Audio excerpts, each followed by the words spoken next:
Juge chapitre 14 ce matin. Alors, ça tombe très bien que nous sommes en train d'examiner le livre des juges en ce moment, et particulièrement ce passage. Juge chapitre 14, nous allons examiner pendant quelques minutes la vie de Samson. Alors, il y a 2 jours, il y a eu l'ouverture des Jeux olympiques de Paris 2024. Et quand on parle des Jeux olympiques, on pense épreuves sportives, on pense à tous ces athlètes qui ont consacré tellement de temps à se perfectionner, à être au top, au plus haut niveau. Les Jeux olympiques sont censés rassembler les meilleurs athlètes du monde. Et ils se donnent vraiment à 100%.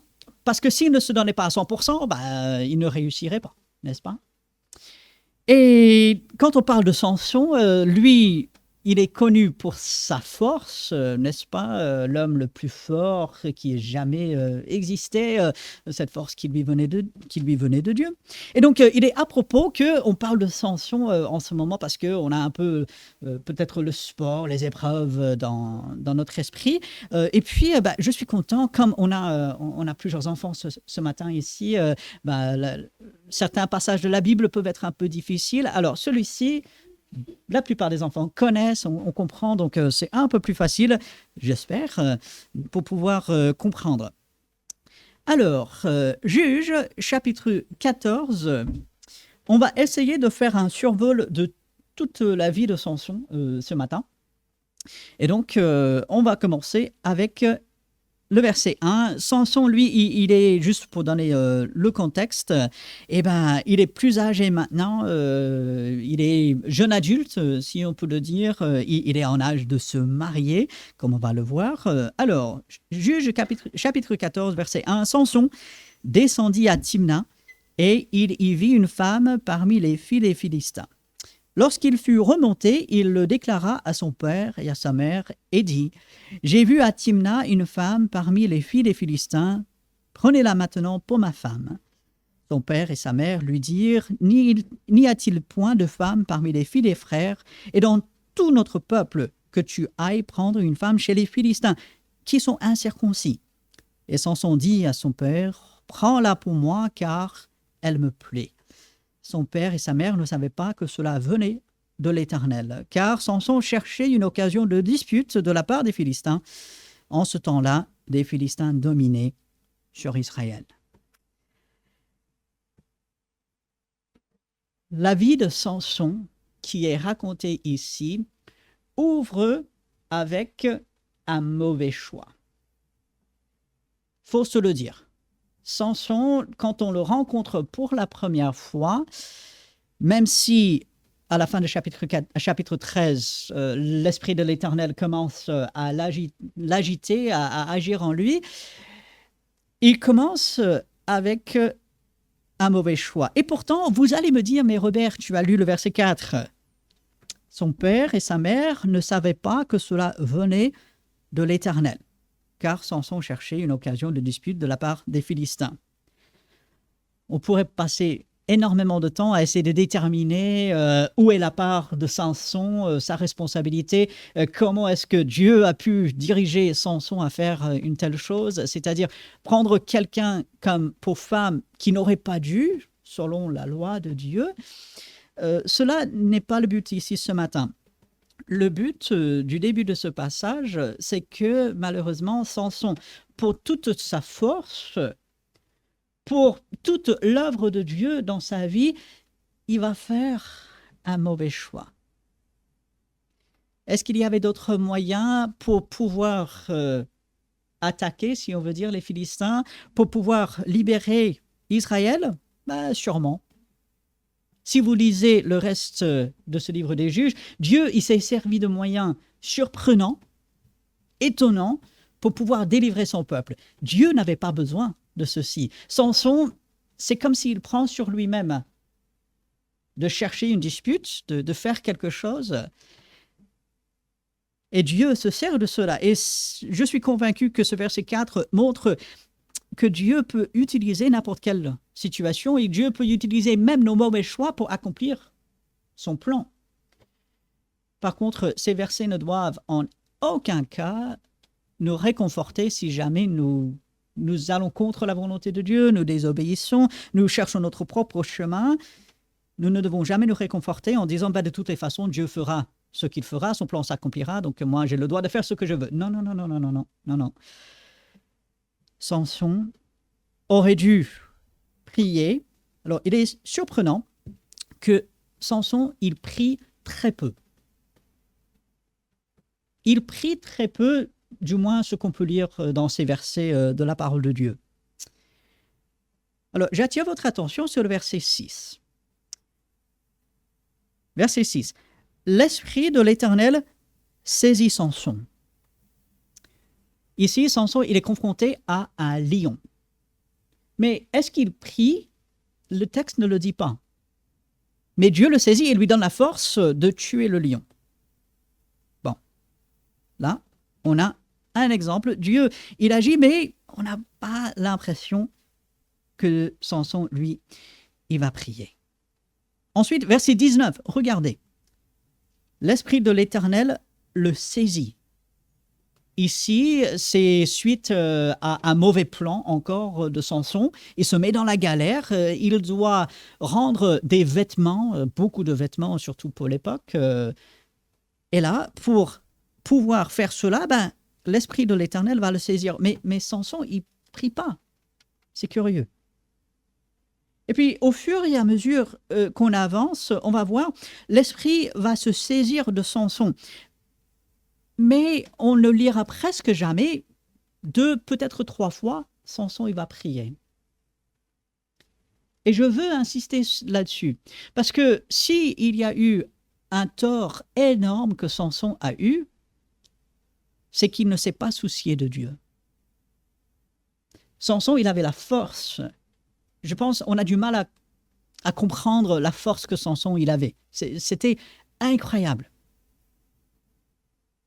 Mais pour toute sa force qu'il avait, il ne se souciait pas de Dieu. Et on voit comment il termine, on y arrivera tout à l'heure. Et ainsi, quand on pense à Samson, on ne doit pas être impressionné par sa force. Bien sûr, moi, j'aimerais être plus fort. Surtout, j'aimerais être plus grand. Mais bon, ça, avec un peu de muscu, on peut devenir plus fort. On peut travailler un peu. À moins de se faire étirer, on ne peut rien pour sa taille. Bon. Mais j'aimerais être plus grand, j'aimerais être plus fort. Qui ne voudrait être plus fort? Quand on voit les exploits que des personnes peuvent faire par leur force, c'est incroyable. Mais Samson, il ne doit pas nous impressionner par sa force.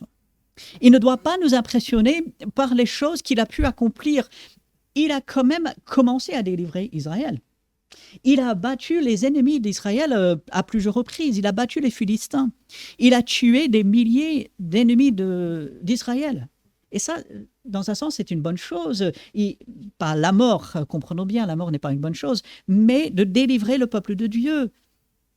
Finalement, d'accomplir ce pourquoi Dieu l'avait mis en place, ça c'est une bonne chose, mais ce n'est pas ça qui doit nous impressionner. Ce qui doit nous impressionner, mais dans le mauvais sens, c'est que Samson s'est soucié si peu de Dieu. Et ici, au chapitre 15, verset 18, c'est une des seules fois, alors on le verra un peu plus tard, mais ici, c'est une des seules fois que Samson va prier. Chapitre 15, verset 18, pressé par la soif, il invoqua l'Éternel et dit, « C'est toi qui as permis par la main de ton serviteur cette grande délivrance, et maintenant, mourrai-je de soif et tomberai-je entre les mains des incirconcis ?» Et bien sûr, Dieu, il va répondre à la requête de Samson, il va lui donner de l'eau, va le soutenir. Mais Samson, il va prier ici, il va prier à la fin de sa vie. Lorsqu'il sera dans la détresse, là, il va prier Dieu. Mais on n'a pas l'impression, la Bible ne nous dit pas qu'il priait à d'autres moments. Quelle tristesse! Quelle mise en garde pour nous. On a déjà vu la semaine dernière que ses parents ont failli un peu dans leur devoir, mais Samson également, lui, il aurait dû rester près de Dieu, il aurait dû invoquer Dieu plus souvent, il aurait dû prier. Il ne l'a pas fait, et ainsi, on voit la triste fin qu'il a eue. Alors, on revient au chapitre 14, et à partir de verset 8, parce que Samson, il va convaincre ses parents de prendre cette femme, et il va obtenir ce que lui, il veut. Ses parents pensent que c'est surtout une sorte de caprice. Dieu va se servir de cela pour accomplir son plan, mais bon, ce n'est pas une bonne chose. Et à partir de verset 8, Samson, il va descendre pour prendre sa femme, et il va se détourner pour voir le cadavre du lion. Et voici, il y avait un essaim d'abeilles et du miel dans le corps du lion. Il prit entre ses mains le miel dont il mangea pendant la route. Et lorsqu'il fut arrivé près de son père et de sa mère, il leur en donna et ils en mangèrent. Mais il ne leur dit pas qu'il avait pris ce miel dans le corps du lion. Alors, qu'est-ce qui ne va pas? Pour nous, aujourd'hui, on se dit, on trouve du miel, surtout du miel dans la nature, vraiment du miel bio, vraiment pas de traitement, vraiment les meilleures choses. Eh bien, on passe, et puis en plus, c'est gratuit. Même pas besoin de dépenser. Quoi de mal à prendre cela? Bon, déjà, il faut aimer le miel. Tout le monde n'aime pas le miel, mais bon, voilà. Le problème, et peut-être si vous connaissez bien cette histoire, vous le savez, c'est que Dieu avait défendu à son peuple de toucher les corps morts. Ça les rendait impurs. Dieu avait dit, vous allez manger de telle ou telle manière, telle ou telle chose, avec des règles que Dieu a mis en place. Et ce que Samson fait ici est contraire aux règles que Dieu a mis en place. Alors, on ne sait pas trop si Samson ignorait les lois de Dieu, ce qui serait dramatique parce que les Israélites étaient censés connaître la loi de Dieu, ou bien est-ce qu'il désobéit délibérément? On ne sait pas. Moi, j'ai tendance à croire qu'il a désobéi délibérément parce qu'il cache de ses parents d'où vient ce miel. Il a mauvaise conscience, en fait. Il dit, je ne vais pas leur dire d'où vient le miel, parce que si je leur dis, là, ils vont me dire quelque chose. Quand vous pensez cacher quelque chose de quelqu'un d'autre, faites une pause, marquez une pause, et dites-vous, c'est probablement pas une bonne chose.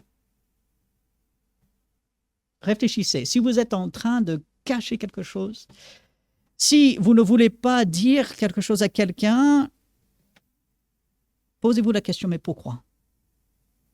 Je ne dis pas parce que je sais ce que l'autre personne dira. Oui, et pourquoi est-ce que ce que l'autre personne dira vous dérange? Est-ce que vous savez peut-être que l'autre personne rappellera la parole de Dieu? Parce que si vous le dites, on va vous juger. Et ils auraient raison de le faire. Est-ce qu'on ne le dit pas parce qu'on a mauvaise conscience? Samson, il ne dira pas à ses parents, et on a une note de mauvaise conscience ici. Et voilà pourquoi Samson, il est à éviter. Son exemple n'est pas du tout à suivre. Et à partir du verset 10, on va faire la fête.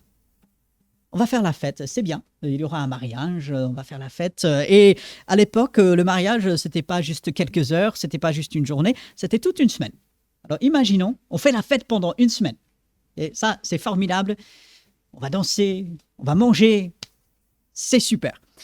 Sauf que, malheureusement, ça ne va pas bien se passer parce que Samson, il va parler de lui-même. Il va lancer un défi. Il va se croire plus fort et plus intellectuel que les gens qui sont autour de lui. Et en fait, on voit Samson qui va mépriser les autres. En fait, si vous lisez cette histoire, le mépris de Samson pour les autres est manifeste. Lui, il se croit au-dessus. Déjà, il sait qu'il est plus fort physiquement, mais il se croit plus fort intellectuellement. Il pense pouvoir mieux penser, tout préparer. Et Samson, il regarde de haut les autres. Il méprise. Et si nous sommes enfants de Dieu, ça doit nous choquer. Ça doit nous faire réfléchir en disant, je ne peux pas du tout imiter cela. Dieu nous demande d'être humbles. Dieu nous demande de placer les autres avant nous. Dieu nous demande de regarder les autres tels qu'ils sont, des créatures de Dieu, aimées de Dieu, pour lesquelles nous devons donner, que nous devons servir. Mais Samson, lui, il va mépriser. Il sera égoïste, il sera orgueilleux, et puis il va subir, à cause de cela, il va subir ce que nous voyons dans ce texte, c'est-à-dire sa femme qui l'agace tellement, qui, elle, c'est évident, elle n'est pas enfant de Dieu, elle n'appartient pas à Dieu, elle fait du chantage, elle l'agace tellement que Samson, il va dire, il vaut mieux que je meure, que ça continue. Et vous imaginez, je préfère mourir que de continuer d'entendre ceci. C'est fort. Et Samson est censé être celui qui délivre Israël. Est-ce que vous imaginez, celui qui est censé faire la volonté de Dieu, celui qui est censé être le héros, il dit, il est préférable que je meure que de continuer d'être tourmenté. Verset 17, c'est le mot qui est employé. Elle le tourmentait. Et du coup, elle va obtenir finalement la réponse à cette question qu'il avait posée. Et Samson, lui, il comprend très bien au verset 18 ce qui est arrivé. Mais Dieu va quand même agir malgré tout cela. Mais Samson, sa vie ne se passe pas bien. Là, au bout d'une semaine, il perd sa femme. Vous imaginez, on se marie, on a une semaine, et là, parce qu'on part, parce qu'on est fâché, on va donner la femme à quelqu'un d'autre. À chaque fois que je lis cette histoire, je me dis, mais qu'est-ce qui se passe? Mais souvenons-nous, on est dans le livre des Juges. Rien ne va dans le livre des Juges. Gardez cela à l'esprit. Tout est de travers dans le livre des Juges, bien sûr, sauf Dieu. Et Dieu est capable d'agir malgré tout cela, mais tout est de travers dans le livre des Juges. Chapitre 15, Samson veut retrouver sa femme. On lui explique qu'elle a été donnée à quelqu'un d'autre. Samson se fâche encore une fois. C'est sa tendance. Et ainsi, il va faire du mal aux Philistins. Eux, ils vont rendre l'appareil. Et là, Israël commence à se mêler de cela, puisque Israël se dit, mais Samson, tu nous crées des problèmes, ça va nous retomber dessus, mais qu'est-ce que tu fais? Mais là aussi, Dieu le délivre. Tout cela, on le voit dans le chapitre 15. Je vous laisse le soin de lire cela plus tard. Et nous arrivons au chapitre 16. Est-ce que vous comprenez que Samson, il fait des mauvais choix? Samson, il n'est pas quelqu'un de bien. Samson est quelqu'un à surtout ne pas imiter. Il faut tirer des leçons de sa vie, mais surtout ne pas l'imiter. Au verset 16, Samson partit pour Gaza. Alors, petite géographie, Samson était un peu au milieu d'Israël, un peu au nord de Jérusalem. Et là, Gaza, on va partir dans le nord. Donc, il monte vers le nord. Vous pouvez penser cela. Il y vit une femme prostituée et il entra chez elle. On se dit, mais Samson, qu'est-ce que tu fais?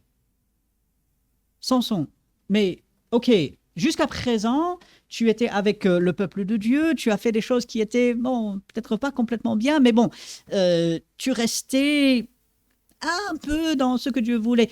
Mais là, tu vas vers non seulement quelqu'un qui n'appartient pas au peuple de Dieu, mais une prostituée, quelqu'un qui est immoral, quelqu'un qui n'est pas de Dieu. Mais Samson, qu'est-ce que tu fais? Samson, est-ce que tu as perdu la tête ou quoi?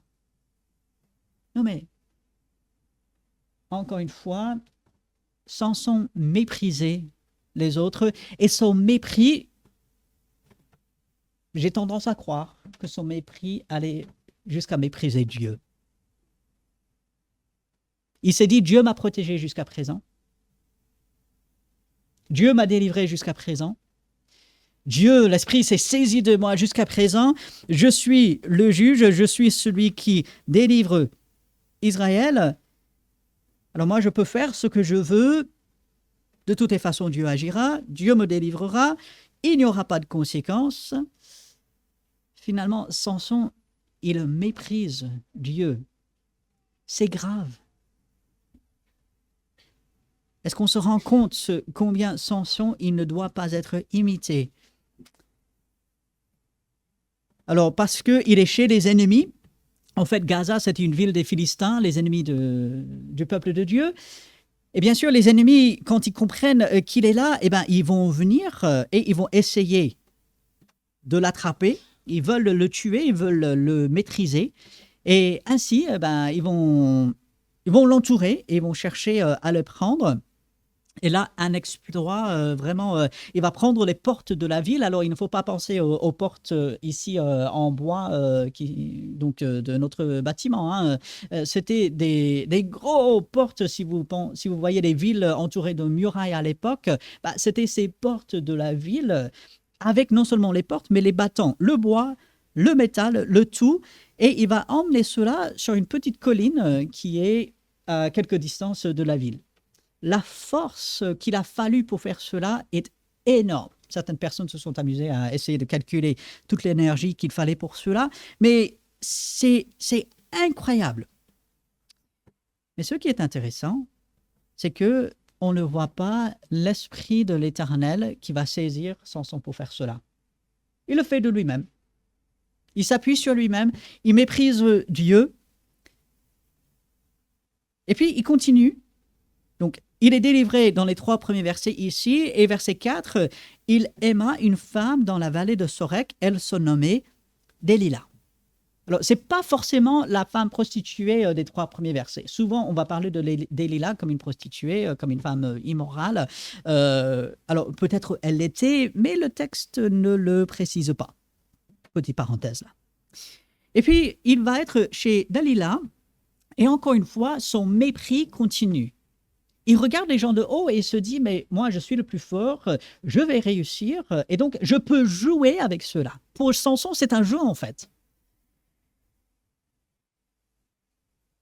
Et comme nous savons, à partir de verset 4, eh ben, il va être chez Delilah. Les chefs de cette ville vont essayer d'attraper Samson. Ils veulent découvrir le secret de sa force, parce qu'il faut vaincre sa force avant de pouvoir l'attraper. Et puis, Samson, il va mentir. Donc jusqu'à présent, il n'agissait pas bien, mais maintenant, il va mentir et il pense pouvoir réussir en mentant. Et puis, il aura, pendant les prochains versets, cette discussion avec Delilah. Samson va dire une chose, Delilah va le faire.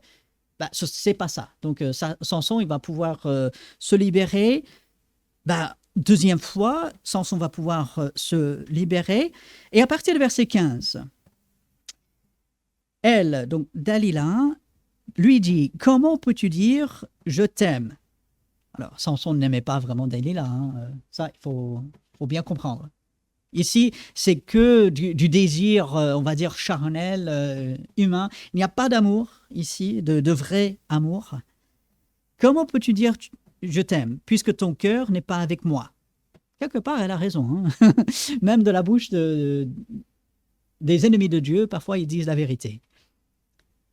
Voilà 3 fois que tu t'es joué de moi et tu n'as pas déclaré d'où vient ta grande force. Comme elle était chaque jour à le tourmenter. Mais attends, Samson, on a déjà vécu ça, n'est-ce pas? Sa première femme le tourmentait aussi. Mais là, Samson, tu y retournes. Mais Samson, réfléchis un peu, quand même. Pourquoi tu te mets dans des galères comme ça? Pourquoi tu continues? Pourquoi tu persistes? Parce qu'il méprisait Dieu, parce qu'il croyait qu'il pouvait réussir par lui-même. Chaque jour, elle le tourmentait et l'importunait par ses insistances. Son âme s'impatienta à la mort. Encore une fois, Samson, il veut mourir. Être tellement agacé qu'on veut mourir. Je ne sais pas à quel point on doit être agacé pour cela. Parfois, je suis agacé, okay? Surtout derrière le volant de la voiture. Mais, jusqu'à présent, merci Seigneur, je n'ai jamais eu envie de mourir.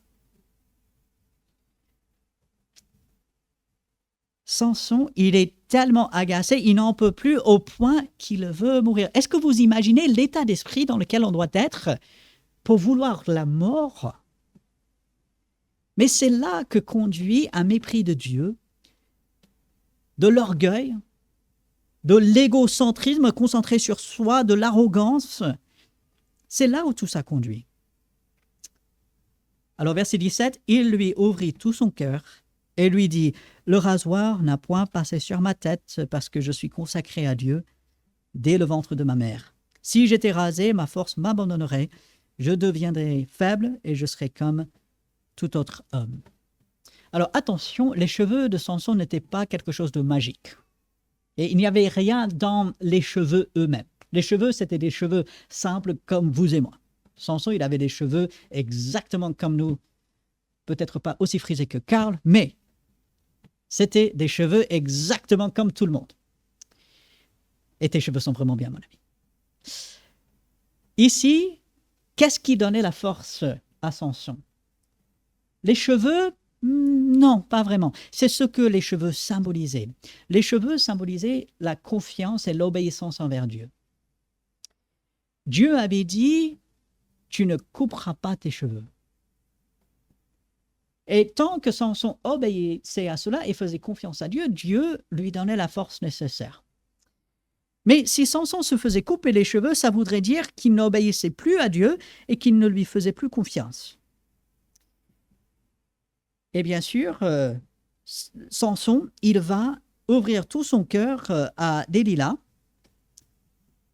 Et au verset 19, parce que le problème de Samson n'était pas qu'il a dit cela. Le secret de la force de Samson, en fait, ce n'était pas vraiment un secret. Tout le monde pouvait le savoir. Le problème se trouve au verset 19. Elle l'endormit sur ses genoux. Mais Samson, tu viens de dire d'où vient ta force. Qu'est-ce que tu fais encore là? Non, mais Samson, un minimum de réflexion, tu as donné le secret de ta force. Pars, quitte cette femme, va au loin, quitte cette ville, retourne en Israël, fais quelque chose, mais ne reste pas là. Quand même. Elle l'endormit sur ses genoux. Il faut être vraiment proche de quelqu'un physiquement pour pouvoir s'endormir sur ses genoux. Hein. C'est pas comme si ils étaient à deux bouts de la pièce, chacun dans sa pièce, chacun dans sa chambre. Non, elle l'endort sur ses genoux. Et puis ça devait être quand même un profond sommeil. Hein. On se demande si elle lui a donné quelque chose pour l'endormir. Parce qu'elle va faire venir quelqu'un pour lui raser la tête. Et ainsi, Samson commença à être dompté. Il perdit sa force. On se dit, mais Samson, tu fais que des mauvaises choses. Les mauvais choix, tu en fais et tu en fais. Tu méprises Dieu, tu méprises les gens qui sont autour de toi. Tu es dans l'orgueil, tu es dans l'arrogance. Et il va l'être jusqu'au bout. Au verset 20, après avoir rasé la tête de Samson, Delilah dit alors, « Les Philistins sont sur toi, Samson. » Et il se réveilla de son sommeil et dit, « Je m'en tirerai comme les autres fois. » Alors, qu'est-ce qu'il aurait dû dire? Ben, Dieu me délivrera. Mais non, je m'en tirerai. Voyez l'arrogance, l'autosuffisance. Où est Dieu là-dedans? Dieu, il est complètement absent. Est-ce qu'il prie pour demander l'aide de Dieu? Non. Parce que s'il l'avait fait, il ne serait pas là. Je m'en tirerai comme les autres fois, je me dégagerai. Et cette parole si triste, il ne savait pas que l'Éternel s'était retiré de lui. Quel drame! Cet homme qui aurait pu tellement accomplir, qui aurait pu être le plus grand juge, le plus grand délivreur d'Israël, finit aveugle, faisant le travail d'une bête.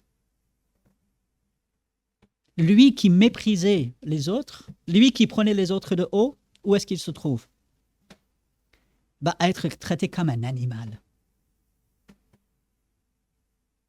Quelle tristesse!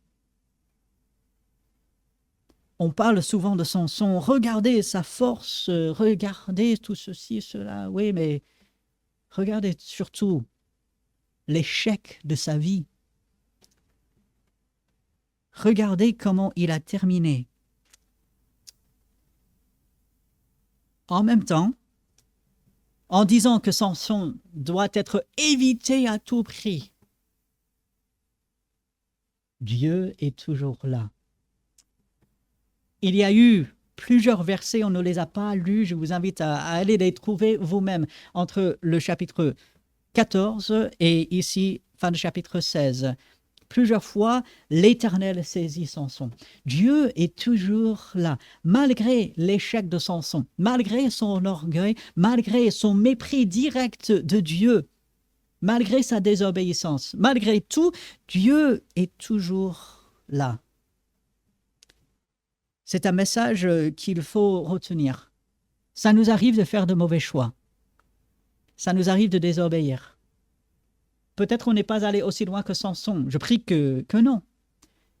Mais peut-être nous sommes sur ce chemin. Et si on ne se ressaisit pas, on va continuer. Mais Dieu est toujours là. Et Dieu peut toujours ramener. Dieu veut toujours faire du bien.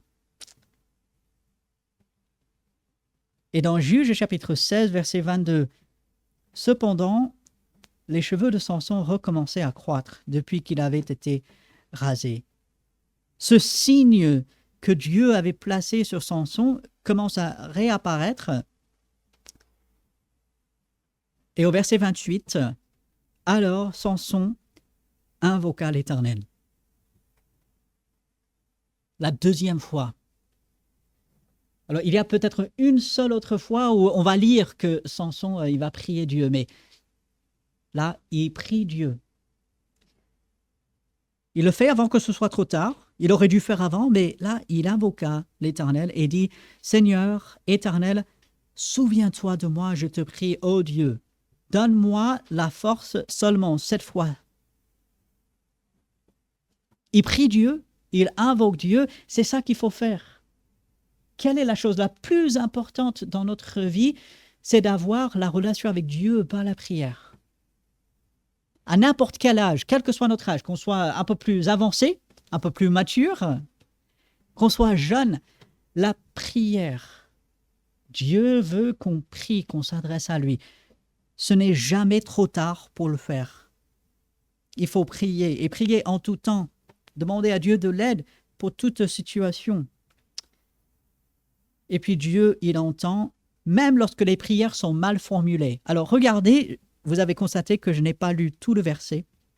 « Que d'un seul coup, je tire vengeance des Philistins pour mes deux yeux. » Mais jusqu'au bout, cet homme, il n'a pas compris. Samson, il est tellement frustrant. Parce qu'on se dit, il a tout pour réussir. Il a tout du début à la fin pour bien finir. Mais non, il persiste. Il se focalise sur lui-même. Pourquoi est-ce qu'il veut être vengé? Parce que le nom de Dieu a été méprisé? Parce que les ennemis de Dieu ont réussi? Non. Il veut être vengé parce qu'il a perdu ses deux yeux. Non mais, Samson, quels sont tes yeux à côté de la gloire de Dieu? Quels sont tes yeux à côté de l'obéissance à Dieu? Rien du tout. Et pourtant, nous voyons dans les versets qui suivent, Dieu répond. C'est extraordinaire parce qu'il est Dieu. Même à des prières mal formulées, Dieu répond. On n'a pas besoin d'avoir les paroles parfaites. On est parfois maladroit dans nos prières. On est parfois égoïste dans nos prières. On est parfois illogique dans nos prières. Mais Dieu répond. Dieu est à l'écoute et Dieu répond. Verset 29. Samson embrassa les 2 colonnes du milieu sur lesquelles reposait la maison, et il s'appuya contre elles. L'une était à sa droite, l'autre à sa gauche. Samson dit que je meurs avec les Philistins. Il se pencha fortement, et la maison tomba sur les princes et sur tout le peuple qui y était. Ceux qu'il fit périr à sa mort furent plus nombreux que ceux qu'il avait tués pendant sa vie. Et puis on vient et on va l'enterrer. Et il avait été juge en Israël pendant 20 ans. 20 ans quand même que Dieu lui a donné, où Dieu voulait que Samson soit obéissant. Il voulait que Samson prie. Dieu a été patient envers Samson. Et jusqu'à la fin, Dieu était avec Samson. Dieu a écouté Samson. Mais la leçon qu'il nous faut retenir, c'est dès le début, n'attendons pas, prions Dieu, restons près de Dieu, soyons humbles devant Dieu. Et puis, faisons confiance à Dieu, manifestons la foi. Alors, j'aimerais terminer en allant dans le Nouveau Testament parce qu'il y a quelque chose de très surprenant. Dans l'Épître aux Hébreux, chapitre 11, Hébreux, chapitre 11, si vous avez écouté les autres prédications dans cette série, j'ai déjà fait référence à ces versets. Si vous connaissez l'Épître aux Hébreux, notamment le chapitre 11, vous connaissez bien ce texte.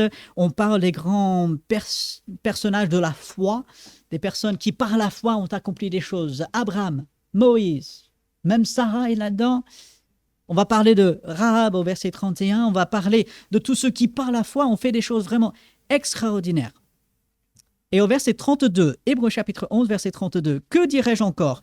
Car le temps me manquerait pour parler de Gédéon. » Quelqu'un dont on a déjà parlé, qui était assez faible, qui avait des doutes, mais là, il est avec ces personnes de la foi.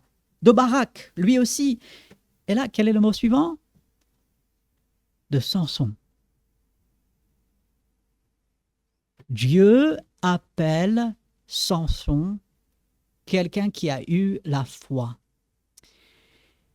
Et je me dis, mais comment est-ce possible? Je regarde sa vie et Samson, il a tout sauf la foi. Samson était égoïste, méprisant, centré sur lui-même. Il a oublié Dieu. Et pourtant, c'est Dieu qui le dit. Si Dieu ne le disait pas, moi je ne le dirais pas, mais c'est Dieu qui le dit. Samson, par la foi, a accompli des choses extraordinaires. Ça veut dire, moi, aujourd'hui, peu importe ma vie, je peux exercer la foi, je peux être agréable à Dieu. Dieu, il a un regard bienveillant envers moi.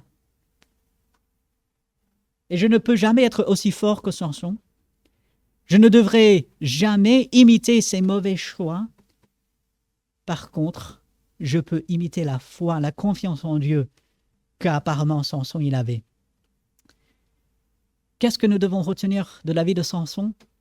À la foi. C'est Dieu, Dieu qui est au centre. Et même si Samson il a vécu il y a très très longtemps, c'est valable pour moi aujourd'hui. Suis-je une personne de foi? Est-ce que je suis humble devant Dieu?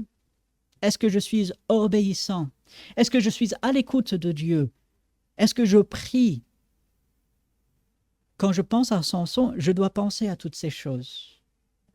Je ne dois pas être impressionné par sa force, non. Je dois être impressionné que Dieu puisse utiliser une personne comme Samson et demander à Dieu de m'utiliser moi et de me garder près de lui. Mais j'ai besoin de l'aide de Dieu pour cela. Je n'y arrive pas tout seul. C'est pas possible. J'ai besoin de l'aide de Dieu. Et Samson, il ne l'a pas fait. Il n'a pas crié à Dieu, il n'a pas imploré Dieu comme il aurait dû. Mais nous pouvons aujourd'hui. Alors prenons quelques instants dans le silence, dans une prière silencieuse, pour implorer l'aide de Dieu, pour l'invoquer, demander son aide. Et après ces quelques instants de silence dans la prière, moi je terminerai par une prière pour terminer cette partie. Notre grand Dieu, nous te louons que tu te sers de personnes comme Samson, avec tous leurs défauts, avec tous leurs manquements, mais tu accomplis ton plan quand même. Nous implorons ton aide pour rester près de toi. Aide-nous à prier en tout temps, te remettre toutes choses, d'être dans la confiance envers toi, de manifester la foi, de rester humble, de rester obéissant à toi et à ta parole. Nous implorons ton aide, Seigneur, parce qu'en nous-mêmes, nous sommes faibles, mais avec toi, nous sommes forts. Seigneur, notre force vient de toi, ce n'est pas nous. Et nous implorons ton aide, Seigneur, fortifie-nous dans notre foi, fortifie-nous dans notre relation avec toi. Fais de nous des personnes fortes pour toi, afin que ceux qui nous entourent puissent te voir à travers nous et qu'ils puissent te glorifier comme tu le mérites. C'est en ton nom que nous prions. Amen. Je vous laisse avec quelques versets de la parole de Dieu et aujourd'hui, Hébreux chapitre 13, versets 20 et 21, que le Dieu de paix, qui a ramené d'entre les morts le grand berger des brebis, par le sang d'une alliance éternelle, notre Seigneur Jésus-Christ vous rende capable de toute bonne œuvre pour l'accomplissement de sa volonté, qu'il fasse en vous ce qui lui est agréable par Jésus-Christ, auquel soit la gloire au siècle des siècles. Amen. Que Dieu accomplisse cela pour chacun d'entre vous aujourd'hui et cette semaine. Très bon dimanche. Saluez-vous les uns les autres.